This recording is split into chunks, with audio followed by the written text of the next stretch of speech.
Welcome to United Hour, your redcafe.net podcast for all things Manchester United. This week I'm your host, Mark. I'm Colm. And I'm Rob. And we are officially the only three Manchester United fans not pissed out of our trees. It is 10:15 on a Sunday night, and I'm still not quite over it, to be honest with you. I didn't quite expect what we witnessed a couple of hours ago to happen, and I can't imagine too many United fans. In fact, I know not many United fans would have expected that, because we've all been fucking moaning all season, all pre-season. So we'll get right into it, because I think we've got a lot to cover and a lot of people to gush over and what have you. So we'll just go through the lineup quickly now. So we've got De Gea in goal, Wan-Bissaka, Victor Lindelof, Harry Maguire, Luke Shaw with McTominay and Pogba as the double pivot in front of them. Pereira and Lingard swapped number 10 stroke number 7 duties out on the right, but although Lingard seemed to pop up everywhere. Martial and Rashford again kind of shared those central striker and left wing duties. Rob, what were your thoughts about the starting lineup? And would you have done anything differently going into it, or? Yeah, I was pretty pleased with the starting lineup, to be honest with you. There isn't a whole lot that I would have changed. The only one surprise for me was the inclusion of Pereira, because I know towards the end of last season I felt like he was making a few sort of sloppy mistakes. He seems to be a talented guy, and he seems to be able to score goals and set up goals. But I thought, he just didn't seem like the right kind of guy for this game. Just from the starting lineup, that was the only thing I thought was strange. I thought he was going to go with Dan James straight away rather than Pereira, but I was pretty pleased with everything overall, and I thought it was a pretty solid lineup, and there wasn't anything too surprising for me. Yeah, and it is difficult, I guess, with the benefit of hindsight, to sort of see how you would have tinkered with it in any way when you just walked off the pitch 4-0 against Chelsea. One thing I know that certainly me, Colm and Nick didn't have in there when we were doing our sort of lineup predictions last week was Pereira. And Pereira wasn't even someone that, when I was drawing up my starting lineups in the starting bench, he wasn't even someone who I'd even considered for the bench, to be honest with you. It was only once his name came up in the podcast that I thought, oh yeah, I can put him in there instead of Fred or what have you. So that's how far out of consideration I had him for this game. But Colm, I mean, he seemed to be in there to do a job on Jorginho. How would you rate his performance today, given that he's sort of the one sort of flashpoint in terms of everyone's expectations for the lineup there? I think he definitely offers. I think Ole likes him in that 10 role because he offers a lot of tenacity in the press. He's very keen to step out and harry the back line. And as you say, if there is a number 6 there that maybe you're worried about dictating possession, he is very terrier-like in that way and can really get about someone. And I think he did deny them a certain amount. I think it was kind of that reason that meant that the first half was so kind of frantic really for both teams. I think both teams struggled to gain any kind of real patterns to their play. Chelsea certainly had the better of it, but beyond that, I thought he had an exceptional bit of delivery for his assist. But beyond that, I still struggle with him a little bit at 10, because I just don't know that he thinks he's a 10 or knows exactly what he should be doing and where he should be. I also thought he was clearly there to sit on Jorginho and play high up the pitch, but he played very high up the pitch, which I thought created a bit of a disconnect between Pogba, McTominay and the attack, which meant that when they took it off Maguire or Lindelof, it felt like there was a big gap and that no one was really dropping in to help them. Both Martial and Rashford being very high up the pitch, and Pereira being quite high up the pitch as well. So I thought that was one of the main reasons why we struggled in the first half. But broadly, I wouldn't slate him too much, but he was probably my lowest performing player out of the starting 11 by some distance, I think. But broadly, I was really happy with the starting 11. I was very surprised by it, but I was just so delighted not to see Matic or Mata on the pitch. And I mean, that is no great slight on either of them, but I was really, really concerned that Ole would kind of back the old heads, and I think he did the exact opposite. I think he went brave, as did Frank Lampard. I thought that's a really good indicator of what we're going to see this season and the bravery that Ole is going to show in his selections in terms of moving this club forward. Yeah, and I think it would have been maybe crass of him to kind of do as much as what he's shown that he's going to do this season towards the back end of last season, particularly after the run of form and how close we were to a Champions League spot, which seemed nailed on for a while there with the old heads, and then it was the old heads that let him down. So, and I think that's kind of informing a lot of the thinking as we move forward. Now, obviously, you said that you got Pereira as the sort of lowest rated player by some distance. To steal a term from the needle drop, I would have Pereira as like a light 6. For me, in terms of a rating out of 10, whereas everybody else would be like a decent to strong 7 or above. Pereira, that's not to say that I thought he performed poorly. I thought he was above average, but the job that he did was clearly to keep Jorginho and Kovacic quiet. And I didn't hear Kovacic's name. I said it in our little WhatsApp group that I hadn't heard Kovacic's name in that entire the first half. So, well, like Chelsea have done this weird thing of taking Kovacic from Real Madrid, and like I don't think a lot of people really knew what kind of player he was anyway, like what he was about. But he's like a lot of that team under Sarri, he's become for me like this just complete non-event of a player. Like he's clearly tidy, he's clearly technical. Same with Jorginho. And now it's almost as if they even are beginning to look the same. It's like I can't differentiate between them on the pitch at all, and they just seem to be doing this exact same job. And neither of them has this massive impact. You know, they don't really dictate the way they did at the very, very start under Sarri. You know, it was all about the tempo and keeping the ball. But that seems to have gone under the bus as well. And I just find it so odd. Like he's clearly a decent player, and I wonder if they didn't have the transfer ban, would they have activated that option to buy on Kovacic? No, I can't. I couldn't see it if I'm honest with you. But it was clear. It was clear. I mean, obviously, if we just go over the Chelsea lineup, not in too much detail, but if you were to just look at it, and you can tell, obviously, that they're missing Rudiger, they're missing Kante, and they're definitely missing an experienced presence up front and a definite goal scorer. I thought I rated their left back, and I rated this performance throughout the game. I thought he was incredibly good. Emerson, I thought he was probably their best player. I thought, although Jorginho did come into the game much later on, Mason Mount kind of did what Tom Cleverley used to do. He would drift in and out of the game. I didn't think much to his performance either at all, really. But I think you're being unkind to Mason Mount there, comparing him to T-Clevs. T-Clevs did things at least. Like I don't know. Like T-Clevs had a great nickname. Like maybe Mason Mount does, and I just don't know it. But I mean, the opportunities are endless for a guy like Mason Mount. It's a great name, but there are a lot of not. It's a great porn name. No, it's a great name all around. Yeah. Come up with something. I think it sounds like the name of like a superhero, but the regular name. Do you know what I mean? Yeah. Midfielder by day. Where's Mason? By day, Mason Mount. By night, ineffectual footballer. I don't know. I actually really like Mason Mount. I think he'd be a super player. Yeah, I remember you saying on the podcast last week. We're following a Twitter account on via the United Hour Twitter called Tactical Roll, who's a Chelsea fan, or he's worked at Chelsea, who is convinced that he's not as good as what everybody seems to think that he is. I trust his tweets, so I would trust his opinion on Chelsea over mine as well.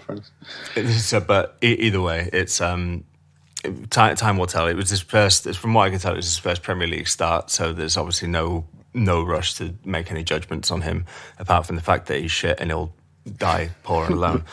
So just although there was a bit of a scare early on from one Tammy Abraham. Now at that point I was thinking, oh God, no.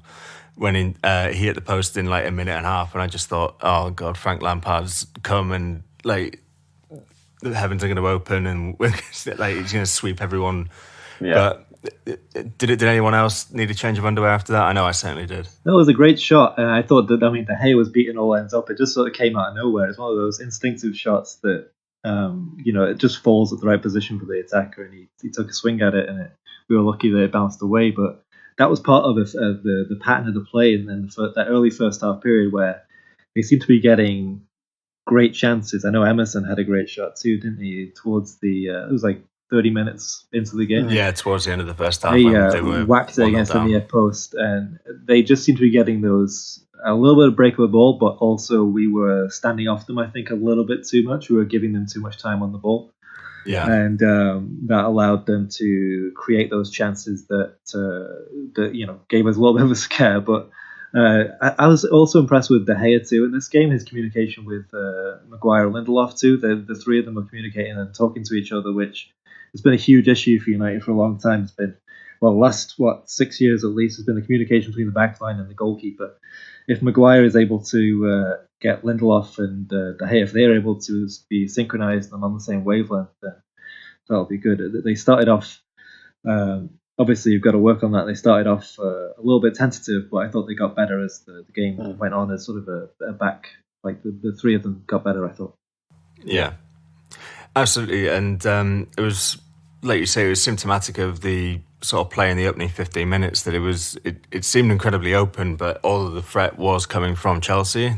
We would go down their end and not really create something. And then the first time that we did, and the first time that we really attacked their box in any sort of meaningful way, Zuma puts in an awful challenge, and Rashford goes down. It's a penalty, and there's no debating that as well, is there? That's definitely a penalty, isn't it? Yeah.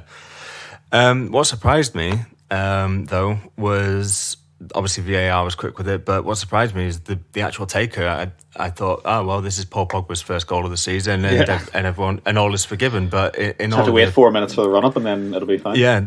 Apparently, Paul Pogba's new challenge is that he needs to not be the designated penalty taker and maybe get 10 goals without scoring a penalty this year. So, how'd you like that for a challenge, Paul? There you go. Yeah. But great penalty, yeah. Oh, absolutely fantastic penalty. What's funny about that is in the post-match interviews, Rashford was asked if he was the penalty taker now, and he said, "No. There's 4, 5, 6 of us who feel 100% confident taking penalties, so we just choose between us essentially. In some games you feel like you really want to take penalties, and then in some games, based on the opposition or how you're feeling or whatever else, you might just not want to take a penalty." So he sort of was squashing that that inference that he was maybe the dedicated penalty taker now. Although I think he absolutely should be, and I would be very pleased if Ole was kind of saying, well, he's taken some high profile penalties for us already. In Ole's tenure, obviously the PSG one sticks in the mind. And he's absolutely been emphatic with them, and he hasn't missed one for us yet. So I think certainly he has a good claim to it. But also I think Ole would share this opinion, that penalties are good for strikers because numbers matter to strikers in a big way, and particularly young strikers at big clubs. And if there is going to be a lot of expectation on Martial and Rashford this year, probably more than it will be on Paul Pogba, because Paul Pogba has proven, despite being inconsistent, he's a World Cup winner, he's a multiple Scudetto winner and all that kind of stuff. He's been the big man at Manchester United since he's come back. So whether he gets 15 goals this year or whether he gets 8, he could get 8 goals this year and still have a fantastic season wherein his performances are brilliant and everyone will recognise that. Whereas Marcus Rashford will live and die on his goal tally essentially. Yeah. So I think if he was given penalties as a way to budge him up, because that is why Kane gets 25, 20, 30 goals every single year, because if your team gets 6, 7, 8 penalties, it's just this big buffer, and it can cloud those stats a lot. People don't really care about that at the end, they care about the tally, Yeah, so it happens with a lot of the big teams, right? Aubameyang takes the penalties for Arsenal. Salah takes the penalties. Like the strikers take the penalties and they'll get 25, 30 goals a season. Rashford has only been getting maybe 15 goals a season, but he doesn't take the penalties, so maybe he'll get, like you said, 22, 23 goals with the penalties. No, certainly not. And we're kind of the only club that people kind of point that out with as well. It's like no one's quick to point out that Kane takes all the penalties at Spurs and that Salah takes all the penalties at Liverpool. But as soon as you tell people that Paul Pogba scored 15, 16, however many goals last year, it's like, oh yeah, but X amount of them were penalties. Yeah. Like, what does it matter? They still need to be stuck in. If you miss it, then you're gonna get the same pelters. Probably more. Yeah, exactly. So you might as well get the same amount of praise. I think the only thing with that was that last year we got more penalties than we ever usually get. I think, what did he get, 8 or 9 or something like that? Like, it was actually quite a large number, even comparatively speaking. But yeah, that's what happens that's what happens when you attack at pace, though, when you're approaching the box and going into the box at pace. It's just a natural offshoot of that. Beyond that, the first half was, I think, it kind of said to me, like, it was so quick I was so quick to see like just how comfortable Harry Maguire was and how comfortable Aaron Wan-Bissaka were, and how much more comfortable that seemed to make that back line. It seemed like the front six was a mess, and we all thought that might kind of sort itself out, although it wouldn't be creative. At least that front six had played with each other, and it might take the back line a few games to get used to one another. But Harry Maguire slotted straight in. He was making headers, he was making interceptions, he was really good passes, pinging passes across to Wan-Bissaka. The only mistake that I saw from Wan-Bissaka was that he got sucked in onto Lindelof's man and he left someone on the back post. The one that hit the crossbar. And to me that was kind of the only mistake and the only foot he put wrong all match. But equally, like he had like a one-on-one in the first minute where Emerson got in behind him and he was caught out out of the pitch and he tracked back. Emerson squared him up, tried to beat him, and Wan-Bissaka just basically said, "Nah, mate, not today." And like Emerson was a constant threat. Like his gas tank for getting up and finding that space on the overload was a constant issue to us. And he could actually he drove in 3 or 4 really solid shots as well. But I just think Wan-Bissaka gives you such a, he puts that stamp on it early in the game, and literally commentary were like, well, there's his first one of the Premier League season, but it won't be his last, and from then on, I think they just go, right, we'll try down the right then, you'll have a go at Luke Shaw, because he's just dominant, What I was most impressed with Wan-Bissaka that I haven't seen in pre-season was his reading of the game. He made a few interceptions today where he got ahead of the guy, and he just seemed to be able to predict what was going to happen before it did. And that's for a young guy to have that ability right now. It's going to be such a tool in his locker for the future. It's going to be really good. And I think in respect of that, I think it's about sharing the workload. You need players to come up with big plays, but it can't always be the same guy. If we want Harry Maguire to do all the work for our back line, Harry Maguire will suffer and it will not work. So, Lindelof has to be the one pushing out sometimes. Wan-Bissaka makes exceptional recovery runs, recovery tackles, interceptions, all that kind of stuff. And when everyone is capable of chipping in that way, then suddenly a back four becomes, really, really, really strong, I think. And particularly because I think we are going to be very open for a lot of games this year. It gives me a bit of confidence that we can be open and we can just be a bit, swashbuckling and outscore teams, because even one-on-one, I would really rely on that back four.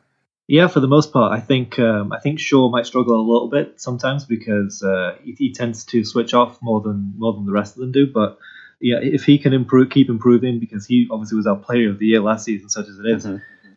If he can keep improving, then I think that even that position is going to be locked down, and we're going to be very difficult to beat if nothing else. That sort of brings, I guess, an end to the first half. The thing that was sort of standing out to me as well was in the lineup predictions, I tried to come up with sort of like a bit of a formation in my head, was how McTominay and Pogba were going to be positioned and who was going to be on the left of that pivot, who was going to be on the right of that pivot. It seemed interesting that they'd given Pogba the right hand side and not having him operating off of the left. I don't know if that's going to be, if it's just an experiment at this point, or whether it's going to be a case of that's going to be basically Paul Pogba's license to go forward and having that kind of defensive solidity of a Wan-Bissaka behind him. But it was something, I can't remember who brought it up, that would be the way that they would look to go. But there seemed to be that whole front six. I just want to go back to it because it was a bit of a state for a while. I mean, Jesse Lingard was all over the shop. Not even in a bad usual Jesse Lingard type of way either, but he seemed to be absolutely everywhere. And Martial and Rashford would be swapping between the left wing and the central striker position. Pereira would sometimes be pulling out right. We heard it was sort of a fluid interchanging front three, but we've never really seen it with all four positions all at once, kind of trying to do everything, but sometimes not really doing anything. And I thought, particularly Rashford, I thought his second half performance was much better than his first half, because his first half performance was, he had the penalty, which is great, but it was his defensive error that let in Tammy Abraham for the first minute. He wasn't tracking Azpilicueta, and that was a very definite tactical switch in the second half, whereby Rashford was on him more. I don't know. Are we fearful that we're going to leave Luke Shaw too exposed? I think it was fair to say he was poor in the first half in almost every aspect of the game, which to me was because I was watching that penalty thing, and he has been bad here. Like, he has been bad going forward, he's been bad coming back, and now he's going to take a penalty. I could see this going wrong, and credit to him for not letting that affect him. But I think he was very poor in the first half. I think my perception was that I actually think us and Chelsea are very similar at the moment. You know, a very similar stage. Although I think we're obviously a wee bit further along, having had a very good summer defensive wise, and they had the opposite. Their defense is aging, and they've lost players. But I do think it was two teams that were kind of going into this with quite a lot of fear and a lot of unknown quantities. And I think that was really represented in the first half. Chelsea settled into it a lot more, but it was quite familiar for them. And I don't think they created chances, but I think we were kind of more architects of our own demise in the first half than anything else. I think a big part of it was just those first game nerves, jitters. I think there was a real desire to go out and implement what we've been working on pre-season, and we were trying to do it too much almost. We were overthinking it. Half team was doing it one way, half team was doing it the other way. I think Pereira was pushed way too far forward, which put a lot of stress, I think, on McTominay and Pogba to do everything against basically a 5-man midfield of Chelsea, who were much more compact and much more tactically, I think, all pulling in the same way in the first half when we were pretty much all pulling in different directions. I think Martial and Rashford wanted to do everything at a million miles an hour. And then Jesse and Pereira got a little lost in what they could bring to that, you know. And I think that may be the problem at sometimes this year, that when it isn't going well, I think it does begin to look quite disjointed, particularly with Martial and Rashford, in that they just try the wrong things, they make the wrong decisions, they overrun things that touch lets them down, they don't lick up quite the way we want them to. But I thought what was really evident was that Ole clearly got them in and was able to kind of bring everyone back down. I think he must have calmed it right down during the half time and really picked out a few key tactical points, because we basically came out with the exact same game plan but just did it in a more organised, more calm and more clinical manner, and it completely devastated Chelsea then, you know, and I think that was really apparent. So it was really nice to see, but the first half was a bit sort of herm-skirm, you know. Yeah, and that second half performance was underlined with sort of three pretty fantastic goals, which we'll go through in here. But the thing that struck me early enough in the second half was just that the structure seemed to be back, and there seemed to be sort of less of the chopping and changing. We had our shape, so to speak. Although I think Pereira and Lingard were still doing the swapping thing, which they did to great effect for the second goal. Pereira finding himself out on the right-hand side, and we all who have seen him and have watched him come up through the 18s and the 23s and who have taken an interest in his games when he was playing right and left wing for Granada and for Valencia when he was on loan, we knew that he had that kind of delivery in his locker. I hope that it's something that we can see more of, and I didn't know what I was more surprised by, the fact that obviously the quality of Pereira's ball, the fact that Martial found himself in the 6-yard box getting a Lineker-esque sort of poacher's scrappy goal. I mean, Rob, how did you see it? Yeah, you're absolutely right about Pereira. I seem to think of Pereira as sort of like the anti-Lingard. Lingard is all over the place all the time, and you sort of see him a lot on the field, but he doesn't do a lot, whereas Pereira seems to get a lot of assists and goals when he does play, but you don't see him in the general play during the game. He put in a great ball. He loves that whip-turn ball between the goalkeeper and the defender, and it's ideal for strikers. Any sort of number 9 that is going to score 25, 30 goals a season needs to be where Martial was for the goal, and I'm really glad that he picked out that position, because that's not been one of his strengths usually. He's usually a guy that obviously dribbles from the left and tries to take people on, but he doesn't always get his positioning right, and I'm really pleased that he got in that position and was just, he scrambled it in, but I'll take that every day. Yeah, I mean, I don't want to piss on Martial's parade by any stretch of the imagination, because I thought he was extremely good today, but Pereira recovered that from like a breakaway that had already happened, so Martial was sort of already in the box, and then beyond that he only managed to get in front of one Chelsea defender, which was the last Chelsea defender in their right back, and he was as close to not being in front of him as you can probably physically be in that situation. I would say credit to Pereira for that ball, because he put it on an absolute sixpence for Martial, who I think just happened to be in the right place at the right time and got the finish, which is great, but it wasn't a move across the front post or anything like that, do you know what I mean? No, but there is an argument now, and there's video evidence that Solskjaer can go back to Martial and say, look, the moment that you actually did this to any sort of degree, you got yourself a goal. It doesn't matter how it looks. Yeah. And I think that's maybe one of Martial's problems, is that all of his goals are so the same. aesthetic. Yeah. They all seem to be so aesthetically pleasing that he's kind of forgotten that he can. And he shinned it against his foot. Legs. Yeah, he shinned it. No, it was worse than that. He shinned it against the foot that he missed it with, and that sent it through keeper's legs. It was an absolute disgrace, and had no right to go in. But I'm more than happy that it did, because it shows him that if you want to play that number 9 role, those are the kinds of goals that you're going to need to score. Some of them are going to be tap-ins, some of them are going to go in off your ass or whatever. He needs to understand that, and I think Rashford will eventually try and get that lesson as well, although he does get his share of tap-ins as well. As I say, there only really looked to be one team in it up to that point in the second half. I didn't think Chelsea really come out and done too much. I could be wrong, but we seemed to have them completely under control, and it was just a case of just waiting and picking our moments. The next moment we decided to pick was 17 seconds after that second goal. We saw this goal against Leicester last year, didn't we? Pogba over the top, Rashford one touch, and then bang, back of the net. I mean, I was still dancing from the second goal, and then it just didn't even occur to me that we'd scored a third until I saw Rashford running away, and I was like, what the hell just happened? I saw the replay, and I was like, oh yeah, that's a great goal. But that's the kind of finish that I don't think. That's the kind of finish that I'm hoping that Rashford has more of this season. That was a pretty good finish. 18 outside of the 18-yard box, sort of low with pace into the corner. Do you see him turning the corner in those one-on-one situations, Colm? Because that seems to be where he was weakest before. I think it's often been an issue for him. Definitely, I don't know if I'd say it's where he's weakest. I think his finishing's been a mixed bag, certainly, and he's one of those ones, and people kind of cringe when you hear it. But the Danny Welbeck of, the more time he has, the worse he gets, kind of thing. And that's true for a lot of strikers. I was more impressed with the touch than the finish. The finish, yes, I think, is made easy by the touch, and also the quality of the ball is such that the Kepa is just a no man's land. So the finish becomes. I mean, you still have to do it. You still have to get it away with the defender coming back at you, but to take the delicate touch in stride and be able to, Salah scored a great goal this weekend. It was very similar. First touch just opened it up. Harry Kane's second goal yesterday again. First touch sets it outside, and then he can just sweep it into the corner. It looks like an unbelievable strike, but actually it's the only way he can hit that ball because his body shape is suddenly so right for that.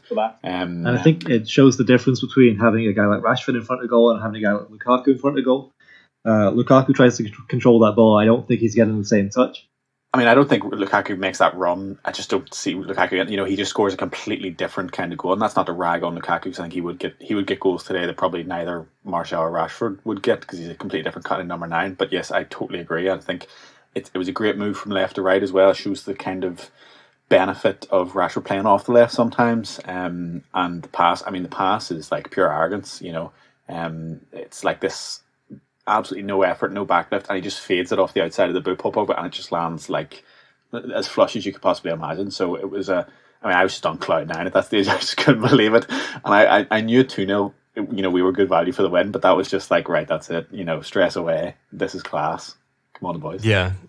It was at that point I was like, yeah, bring on Tuanzebe, bring on Greenwood. That's first thing I said was get Greenwood on. Yeah, absolutely.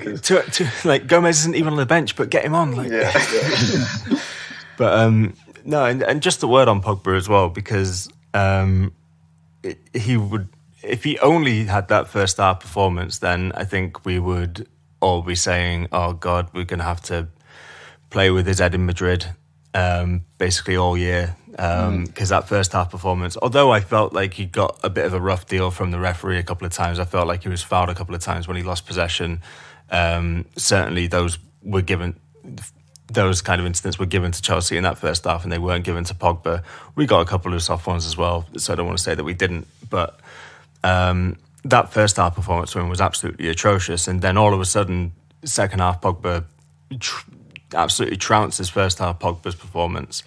And yeah, that I take your point about the touch, I do, and I don't want to diminish how good that touch is, but that ball is weighted so perfectly that touch is then made easy. There's no pace on the ball. Yeah, exactly. Yeah. The touch is made easy by the pass, and it's so indicative of what you can do when you've got Rashford or Martial at the head of your strike force, essentially, and you've got someone like Pogba who, when a team pushes their line out, and you think, all right, okay, yeah, bink straight over the top, like, and they didn't even have that. They didn't even have that far to push out because it was only 17 bloody seconds. Well, exactly. Although the line was high, yeah, but as well, there was a lovely little bit of play from I think it was Lingard, Wan-Bissaka, and Pogba in the infancy. Yes. You know, tight to the line to kind of free it up, a little triangle, and then it was straight away. It was just ping, and that's devastating. That's the kind of football I think everyone wants to see, and that was so punishing. And from then on, Chelsea the heads were down. That was like the mortal blow. Yeah, I think the heads went after the second goal. Like I after the second one went in, like, and I realised what had happened. Like the third one went in, and I thought we could be on for 6 or 7 here. Like it felt like the momentum and that had just gone that way, and that the bottom had just looked to come out of Chelsea at that point. And there was a lovely sort of huddle team talk after the third as well. I don't know if you noticed that. There was after every goal. Yeah. Like we I think McTominay had a lot to say in all of them. It seemed to go on for an almost illegal amount of time. I felt I was like, this is a full tactical brief that he's given here. Do you know what I mean? Ollie's down there with a whiteboard, like Phil Brown type of nonsense. Yeah, exactly. But it was and just to get onto Jesse as well, because I would feel remiss not to mention him, because I thought, although not spectacular, and although didn't contribute in the way of a goal or an assist or anything like that, I felt like his performance today will go under the radar. There are the obvious performances, obviously, Wan-Bissaka and Maguire, Pogba, Rashford. I thought Martial played well, but maybe just a level below those guys as well. But I felt like Lingard's performance will be one that goes under the radar, and I know that I'm a fan of Lingard and I will sing his praises, but that seemed like a very Ji-sung Parkian type performance today from him. Would I be wrong in saying that? No, I think that's fair. He's a player that's grown on me over time. He does things that aren't always that obvious. Like you said, there are players that are more obvious on the field, and they'll score the goals, or they'll be the leading defender. But you can see that he is a very smart player in how he drags people out of position and what he does to help us create attacking opportunities. And I think he did. You could see there was a few moves today, I think, where he created space for Rashford and Martial to be more effective, and it's good to see him working with them and becoming more. So I think he's going to become a little better decorated. I think he's going to be more recognised by the fans, because the things that he's doing are sort of being highlighted now and you look at the highlights programs, and the things that he's doing now are becoming more obvious to people that just watch the game generally. And I think with time, you'll see that Lingard will develop into a much more effective player for United, and you'll hopefully see him score a few more goals, because he definitely has that in his locker too. I think I'd just like to see him nail down the 10 position, if that is what we're going to go with. If he's not going to, really look to Gomez Mata, I think he's a better 10 than Pereira. I don't think he needs to be shipped and changed around. I'd rather see a genuine threat on the right, because I think when you do play, I think Pereira, Lingard as a 10 and a right winger is a very tactical setup for a top 6 game. I think that's absolutely the reason. It's more about the press and more about the defensive cover than it is about the controlling or the creation, I think. So I think in the majority of games you probably will more likely see Dan James and hopefully Mason Greenwood be brought in, and in that sense I would in our current crop of players, if it isn't going to be Gomez, I would want it to be Lingard. There was also, I think, a point early on in the second half when he sort of, in almost a trademark Jesse run, broke past sort of 3 or 4 players, Yeah. And he has that in him, and it just frustrates me that sometimes that we don't see, I don't see him taking on more personal responsibility to make things happen, I think. He's such a metronomic player, I think. He's so buzzing around, and he likes to exchange short passes quickly. He doesn't really like to hold on to the ball at all, in fact. And he likes to take it, move, and that's great. And often I think we just suffer more because he has no one to do that with in our team a lot of the time, and that makes him look maybe less useful by default. But I would like to see sometimes him just put more of a stamp on things, because he has the ability to do it. He can ghost past players very comfortably. And I think he does have a good passing range, but you really very rarely see key passes from him or incisive passes from him. And for a 10, that's a bit of an issue. His work seems to be a lot of the time very sideways, and looking to break the lines with his movement more than his feet and his passing. And I just think he could round out his game more because I think he has the ability to do it. But he has to do it pretty soon. He's not a young player anymore, you know. But I think if he got regular minutes in a functioning team with runners around him, I think you would see it. I still think we're thin on the ground in that position. But like Jesse, I've said, I think he's a top class squad player, and will very rarely let you down over the course of the season. Is he good enough to win the league if he starts 10 every single year? It totally depends, or every single match. It totally depends on the team around him, of course. For me, no, not quite. But I will never begrudge him being there whatsoever. I think he's an absolute die-hard on the pitch. So I'll never really give him too much stick in that regard. Don't care what clothing line he has. No, exactly. J Lings. Stuff's in the post, I'm sure. Yeah, if you want to sponsor the podcast, J Lings, we're all for it. Yeah, we're all for you, mate. Yeah, we'll tag you in the post and see what comes of it. I'm XXL, by the way. The thing about his performance is it seemed like it had a more England feel about his performance.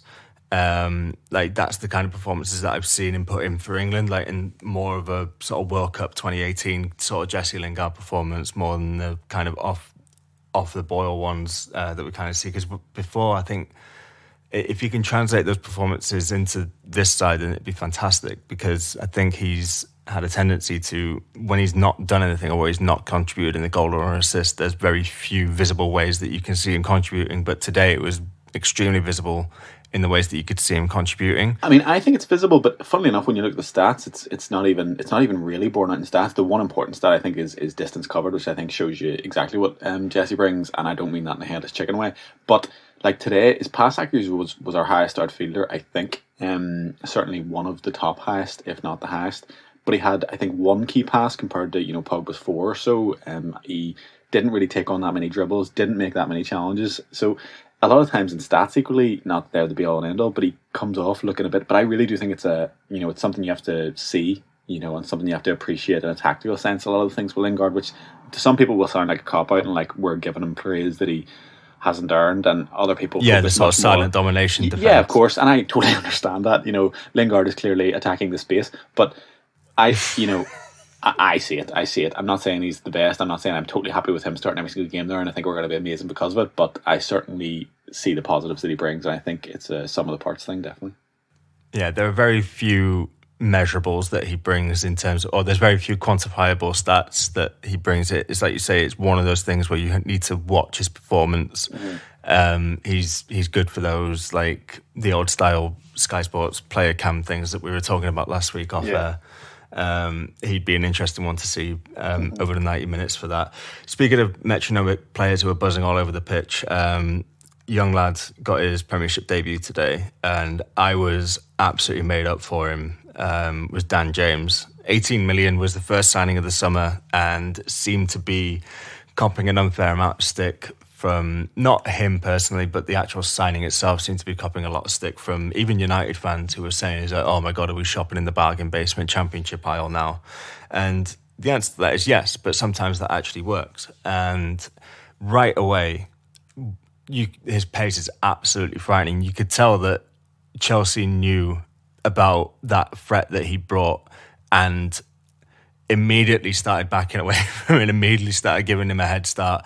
And one thing that made me smile, other than his goal and his reaction to his goal, and we'll come to that in just a second, but even Kante taking him out, like even N'Golo Kante couldn't catch him, do you know what I mean? And he managed to get him booked. It was just like, here we go. This is how fast this kid actually is. The thing is, that definitely is part of it, but even the commentator said, like, not many people get away from Kante and he can't catch up with him, whatever.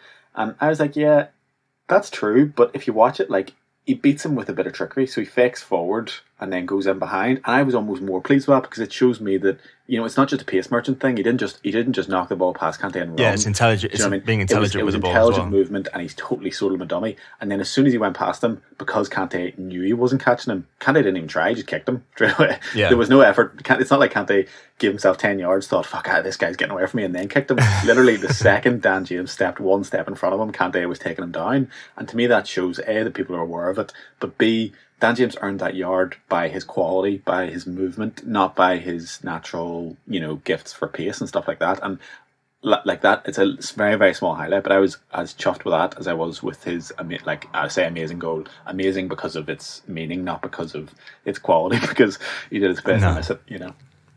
Yeah, and the just like you say, just to echo that, it was a really good piece of movement from him, and just his willingness to sort of fight for the team, because I think he had more fouls stuck on him than I think nearly anyone else on the pitch in the limited time that he was on there. I'm sure he'll be used to that already. I think someone on commentary said that he's going to have to get used to that. I think being down in the Championship and being in the lower leagues and being that quick and being that small, I think I'm fairly sure rather that he's used to it already. So it'll be nothing new to him. Just to move on to his goal, again, Pogba just doing what Pogba does, just that surging run through midfield. Again, it was the kind of goal that we saw against Arsenal in the FA Cup, where he just had the freedom of Chelsea's half to run into.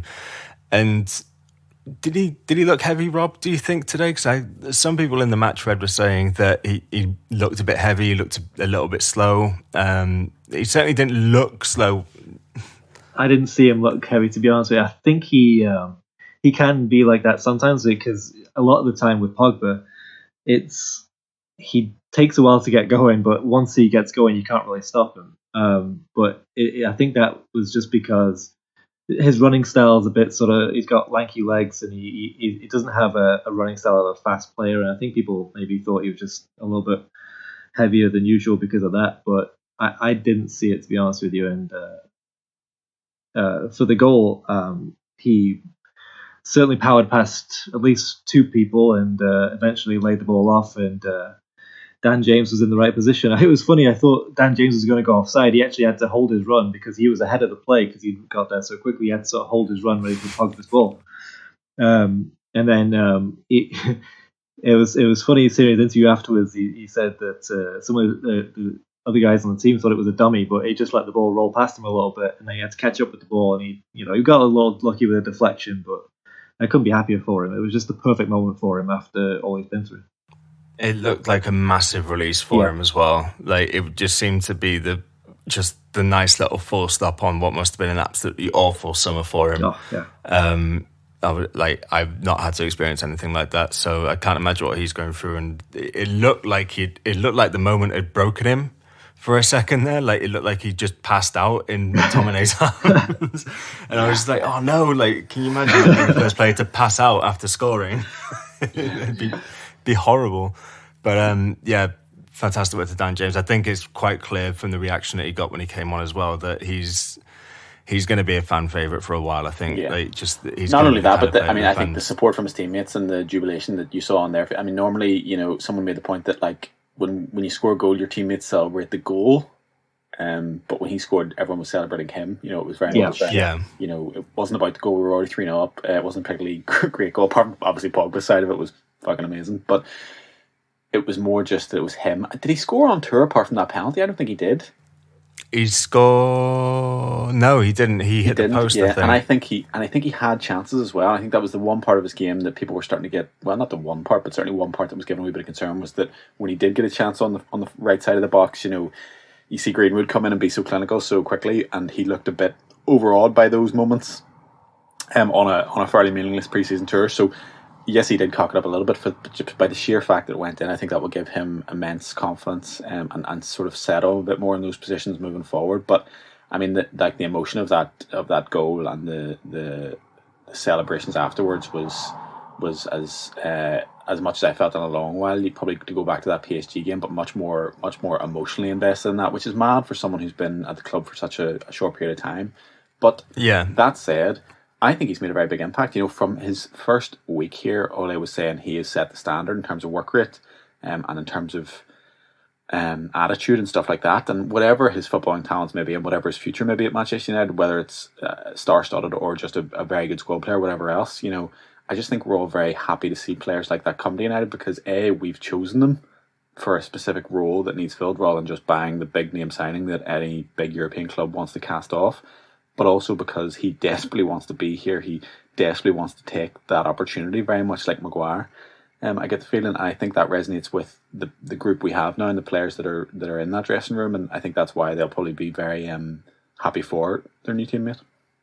Yeah, and it was the nicest possible way as a United fan to see the day rounded off as well for a goal of like the game. The game was won, and I think if it was 3-3 and it was like the 4-3 goal, obviously it would hold all this other special significance around it as well.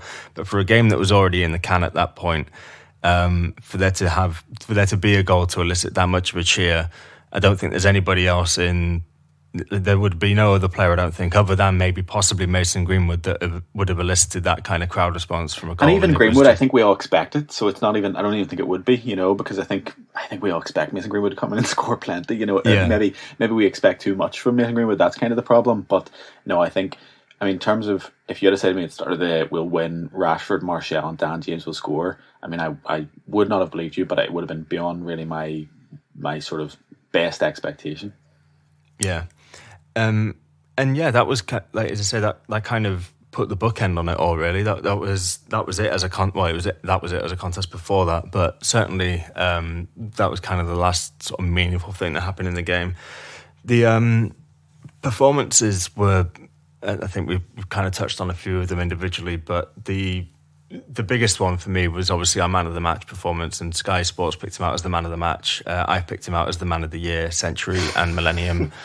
All into one. He's very quickly becoming my favourite player, and he's been here a week. Slabhead,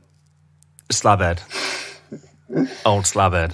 What we saying? Because that to me was about as good a centre back performance as I've seen at the club since probably since Rio and Vidic. I'm not saying he's going to be on that level. Don't worry out there, people. I'm not saying he's obviously as talented as Rio and Vidic, but in terms of an actual centre back's performance, I've never, not in a long time at least, seen that kind of assuredness at the back, and not even just from Maguire as well, but from Lindelof. I think Lindelof is another one in that sort of Lingard bracket who also quietly had himself a really, really, really good game. But obviously Maguire being the £80 million centre back next to him is going to carry a lot of the plaudits, which he should because he was better than him. But I thought both of them were absolutely outstanding today.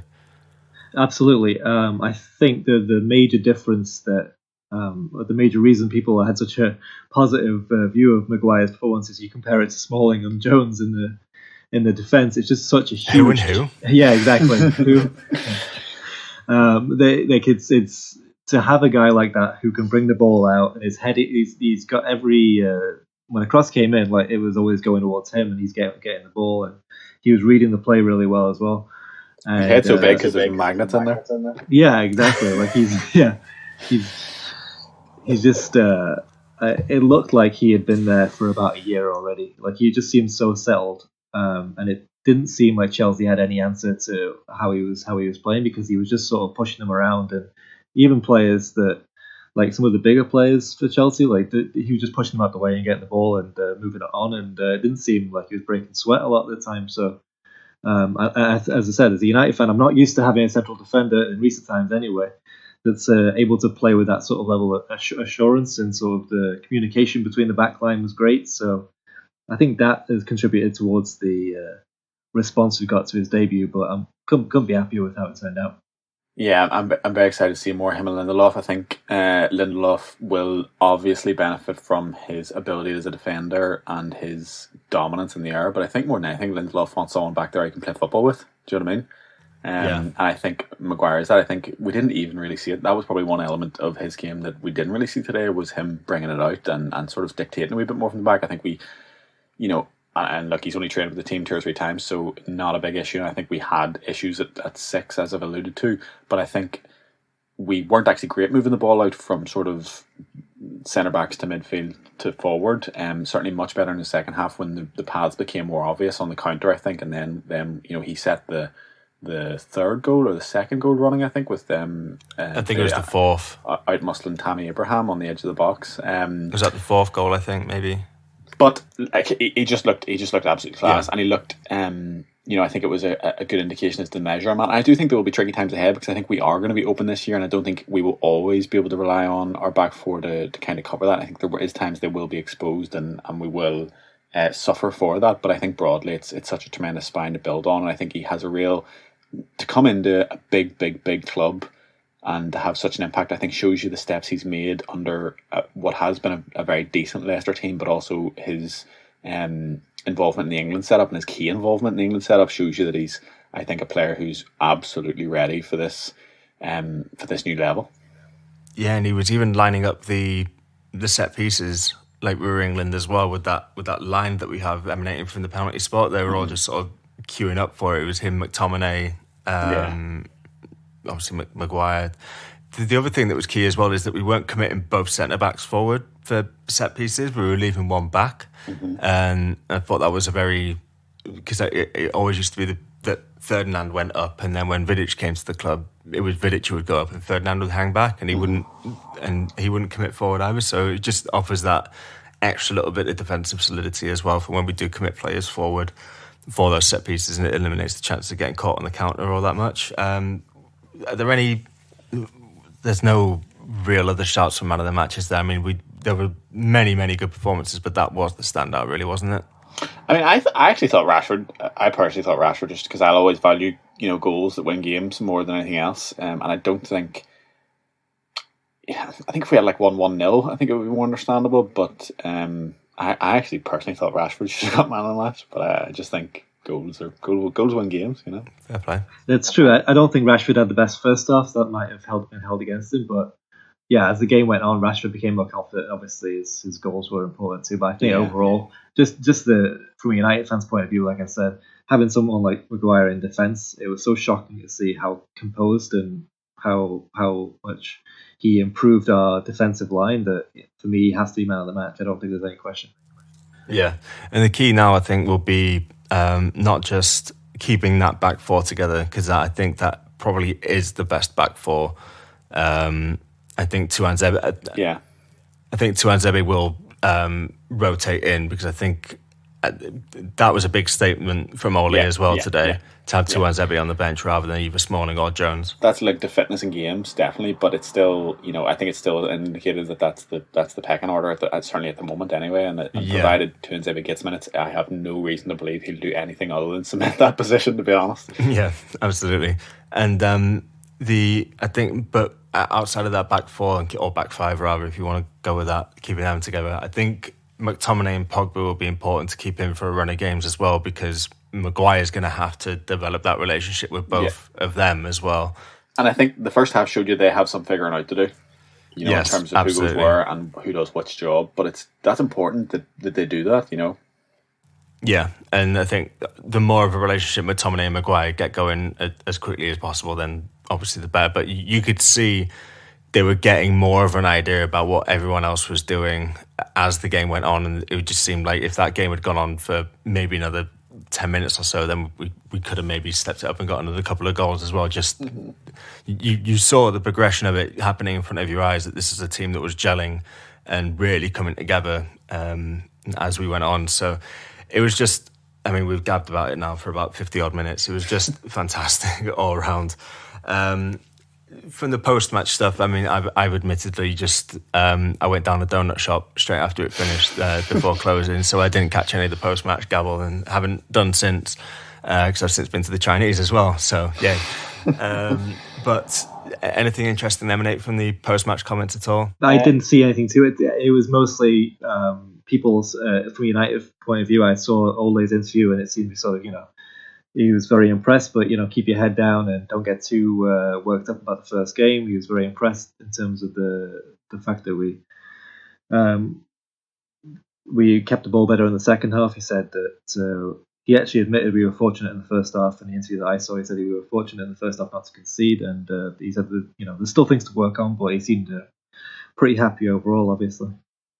Yeah, Rashford really echoed that. He said that the whole team and he himself were poor in the first half and they didn't actually play well at all, but that he was very pleased and the team was very pleased that things they'd been doing in pre-season and things they'd been working on behind closed doors. And he actually said, it's maybe harder for you because you don't know what we're trying to do, because we can't just tell you and show you. So that's for us to work on and train on.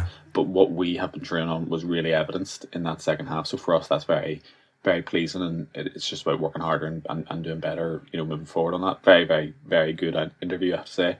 because he That's interesting. He doesn't normally speak that well, to be honest. No, and that's interesting because very, very few players actually come out and say it like that in those terms as well. It's just like, look, we're obviously trying some stuff in training, but we can't just be like, here it is. Like, here's what we're trying to do. Yeah. Judges on this. Like, we need to show you on the pitch. So that's incredibly illuminating. That excellent. Sorry, I interrupted. You had something else as well. Sorry. No, I think that was pretty much it. It was just it was a good interview, and there was that bit about the penalties that we mentioned earlier. All right, fuck you then. Just before we get on to Wolves, I just want to chime in with my little bit here. If you haven't seen the free games, I've put on my phone here in the notes 3 youth games, but one of them wasn't a youth game. One of them was a full professional game in the EFL Trophy. Beat Rotherham 2-0. Gomez absolutely ran the show. Even if you only see one of those stupid little every touch videos that they put on YouTube, which give you no indication of a player's actual performance. Trust me, his actual performance was good, but that's also a good watch. Ethan Laird and Brendan Williams were really good in that game as well. Anthony Elanga had a really good goal, and the under-18s had a really good game against, I believe it was Sunderland, on Saturday as well. So if you can catch the under-18s on MUTV, do that. And definitely get the highlights of the West Brom versus Man United under-23s game where we smashed them 5-0, and James Garner's already scored the goal of the season as far as I'm concerned. So definitely get on that. Well, he's got 2 candidates actually, because the second one was just as good, but for different reasons. But that was an electric performance by the under-23s as well, and it bodes well if a lot of that group are going to be coming in and stepping in during the Europa League games, that that the standard performance might not obviously drop too far, because the actual performances themselves would probably translate up the levels quite quickly, I think. When did Gomez play, Mark? Where or when? Yeah, when? He played in the EFL, which was at the start of the week. He didn't play in the under-23s, and he obviously didn't play in the under-18s. Yeah, that was the EFL against Rotherham. Right? He played in the EFL, yeah. So apparently you need to see Angel Gomez's touch video. So if you type in Angel Gomez versus Rotherham. No, I was just wondering, because he obviously didn't make the bench today. Yeah, I was. A couple of people were a bit overexcited, I think, because neither Chong nor Gomez were involved in the under-23s game, and it was kind of being thought that he was maybe going to make the bench. But I think, it's. I think we've got a couple of these EFL games coming up soon, and obviously these are professional games, so and competitive minutes. So it's important that we make sure that we keep them fit for that, and obviously have them in case of emergencies in and around the squad as well. But also make them feel part of the first team squad as much as possible, which would obviously be key to keeping him here. Yeah, I mean, I wasn't surprised to see him not on the bench, because I think bench slots get thin on the ground, and you have to think about it tactically in terms of injuries and stuff like that, of course. Yeah. And also, I don't think it's not that anyone deserves a place on the bench just because they've been at the club for a little while or because they're a senior pro, but you do have to give some credence to it. But I just hope Ole's managing that in terms of, the first game of the season against the top 6 rival is not probably the game for Gomez, to be quite honest. Anyway, that's the brass tacks of the matter. There will be opportunities for him all of the season. Yeah. But I would hope he's saying, Ole always spoke about Sharks first, and and his man management ability in terms of saying you're not playing for 3 weeks, but then you're playing this match. So look at that now. And that was the way he kept players engaged. I hope Ole's taking kind of a leaf out of his book in that things, because I don't think Wolves is necessarily the game either. But the games will come. Particularly not away. No. Yeah, and we should probably focus a little bit of our time on that as well. 0-0 draw for them. Not robbed because it was the right decision, but VAR took away a goal from them right at the end.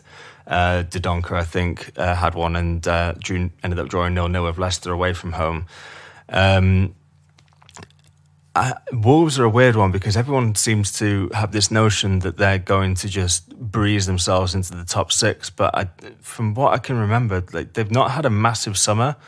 I don't think they've improved a huge amount. They are obviously a good side, and Nuno is a good coach, and he's got them playing. He had them playing some really good stuff last year. Yeah, but I don't know. Am I underselling them? I know that they're a good side, and I know that going away, but I also know that we should have beaten them away from home last year. Yeah, and we were wasteful. I think last year they were somewhat of a surprise package. I think they took to Nuno's tactics amazingly well. And obviously they've got a fair bit of money, so they brought in some players that certainly are mid-level, if not better. But no, I don't think they had any new players starting this game against Leicester. And from what I saw, which was only a little bit, Leicester appeared to dominate that game relatively well, certainly in terms of possession, which you would maybe expect from a Brendan Rodgers Leicester side that's had a fair bit of investment. But yeah, I think it might be a tricky second season. Nuno said afterwards he was very disappointed with the performance levels. He kept talking about their movement and their pressing and their shape that was not what he expected and what he had kind of instilled in them. So I wouldn't be surprised if there's a wee bit of response next week. However, Ole also mentioned in his presser that Wolves were a bit of a bogey team for him because obviously everyone knows what happened last year in the two games. We were beaten home and away and as well in a cup as well, were we? I think it was we won at home both times. I think we drew. I think we drew at home and then we lost both times at Molineux in the cup and in the league as well. So he sort of said, he sort of said it with a smirk as if there was an axe to grind there, which made me quite happy. I was quite happy to hear that because I think he would put a focus on that would be an important fixture for him to remedy because Wolves shouldn't be doing that to us. But it'll be a tough game, definitely. I think the midfield's going to be a huge issue against Wolves because the way Chelsea cut through our midfield in the first half, if we start out like that against Wolves with Neves and Coutinho against us, that's going to be very difficult. We've got to get hold of the game early on. Hopefully I would imagine we're going to start with 5 in midfield and just sort of try and get hold of the ball and keep possession and... it'll be very interesting to see how much Ole does change it, or if at all. And I couldn't tell you what's the best thing there, It could be like I could see the same back 5, and then say McTominay being the anchor of a Pogba and Pereira midfield in front of him, with maybe you take out one of Rashford and Martial and have Lingard and James, and like you say, go with a de facto. A 4-3-3, but can very easily turn into a defensively responsible 5 as well. Or you just go for it and you trust Rashford out on the left-hand side to pull his weight defensively, and you keep Lingard in the middle, and then have some like Dan James on the right again who can offer that kind of defensive solidity. I can see Andreas being dropped out for Dan James, but I also think he might load up the midfield and maybe play Matic, Pogba and McTominay.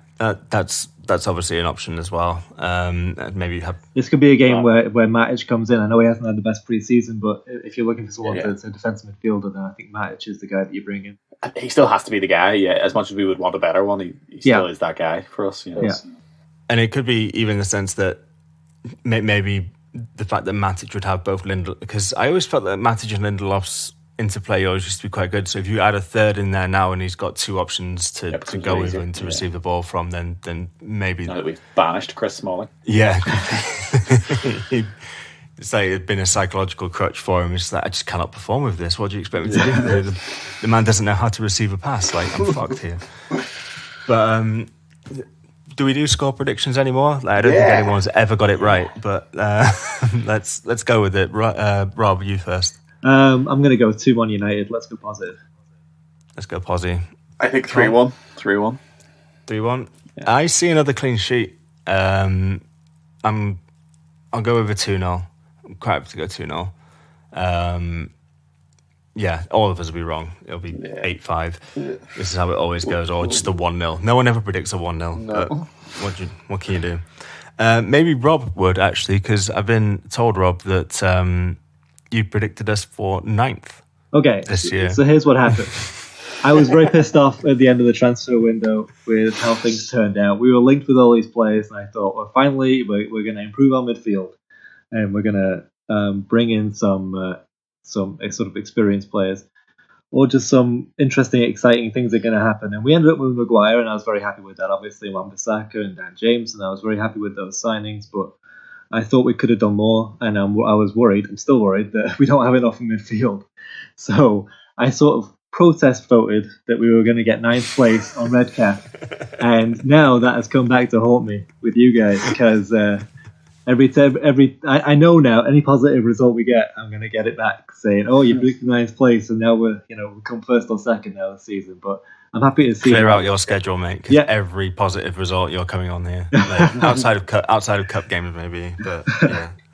Yeah, that was literally just because I wasn't very. I thought we should have bought a midfielder in the transfer window, so I thought that I do worry that we're a bit short in midfield, and I'm still not confident in what Pogba's going to do. I think he's one of those guys where we depend on him so much for everything, and one change of mind, and he could go off the boil, and then we are screwed in midfield. I think injuries have to be a big concern this year as well. I just think it's not necessarily the worst thing in the world. We have a very, very thin squad, and that's my issue more than the. I think there's definitely quality there. It's a young squad. Today our average age was like 24 and a half or something, which was the youngest out of any team that started this Premier League season.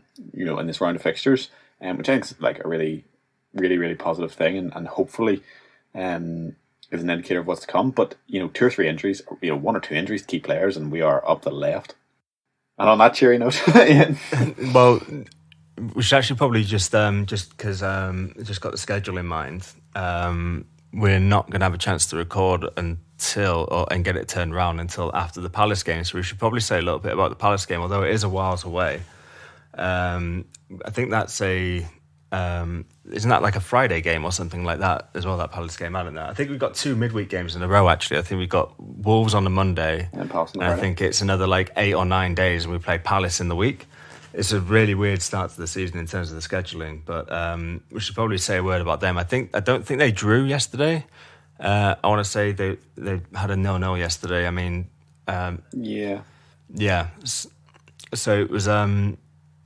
They've not really spent an awful lot. They usually have sort of one big summer signing. I think they spent a lot of money on Benteke, and obviously Zaha was a big summer signing for them a couple of years ago as well. But they've not really strengthened all that much. They brought in Gary Cahill on the free, and James McCarthy from Everton. Was Jordan Ayew already there? Was he a summer signing? I think he might be a summer signing. I think he might be on loan from Bournemouth or something, or I don't know. He might have gone there for cash. I'm not on a permanent. I'm not entirely certain on that one, but he wasn't getting games at Bournemouth anyway, so he needed the move. Yeah.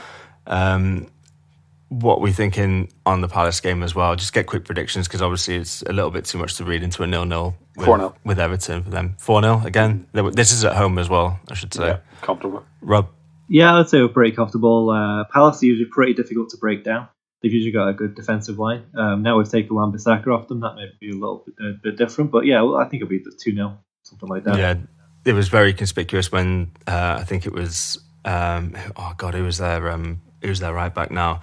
Stephen Ward or someone rubbish. And you just see that name in that back four rather than Wan-Bissaka's name, and all of a sudden it looks like a very, very, very average back four. Obviously, with Zaha being a little bit unhappy as well, I think a lot of them are going to have to step up in order to avoid a relegation battle, I think.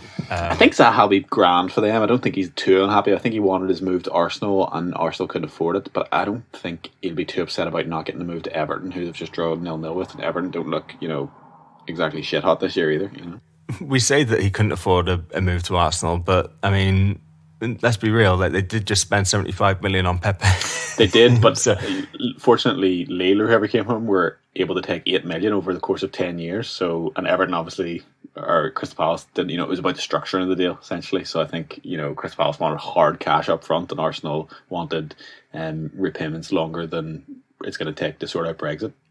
Yeah, well, yeah, fair enough. But yeah, I guess we're over our hour now. We've given Dave enough to do, so we'll probably leave it there. The next time you'll hear from us, as I say, will probably be towards the end of August for the Wolves and Palace review. Should hopefully have that turned around over the bank holiday weekend, and then after that, the Southampton fixtures after the international break. So we might have something special lined up. I'm not sure. We might do a one-off or something. But between now and then, thanks for joining us, and goodbye from me.